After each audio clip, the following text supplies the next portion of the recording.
Abşeron rayonunun Güzdək qəsəbəsində 4 tona yaxın mənşəyi məlum olmayan ət aşkarlanıb. Kənd Təsərrüfatı Nazirliyi yanında Dövlət Baytarlıq Nəzarəti Xidməti ölkə ərazisində epizootik sabitliyin saxlanılması və əhalinin sağlamlığının təhlükəli yoluxucu xəstəliklərdən və qida zəhərlənmələrindən qorunması məqsədi ilə araşdırmalara başlayıb və bu zaman Abşeron rayonunun Aşağı Güzdək qəsəbə sakini icarədar Sərdar Şahverdiyevə məxsus heyvanların kəsimi və qəbulu məntəqəsində reyd keçirilib. Bu zaman qida üçün keyfiyyəti və yararlılığı şübhə doğuran heyvan cəmdəkləri, xeyli miqdarda sümükdən ayrılmış ət, heyvan sümükləri və skeletləri aşkarlanıb.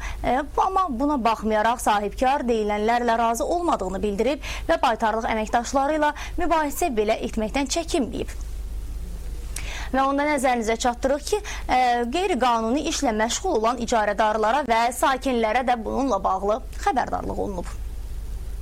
Əhaliyə isə tövsiyəm odur ki, ət məhsullarını, heyvandarlıq məhsulları baytarlıq nəzarətində olan ərzaq mağazalarının ət mağazalarından alsın. Bildirirəm ki, həmin ət mağazaları baytarlıq nəzarətindədir və orada satılan bütün əksəriyyət ətlər baytar həkimləri tərəfindən yoxlanır, müayinə edilir. Oradan heç bir təhlükəsi yoxdur. Oradan rahat şəkildə heyvandarlıq məhsullarını, ət məhsullarını ala bilərlər.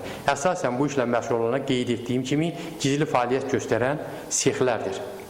Yəni burada ət mağazaları da bu işlərlə məşğul olmurlar.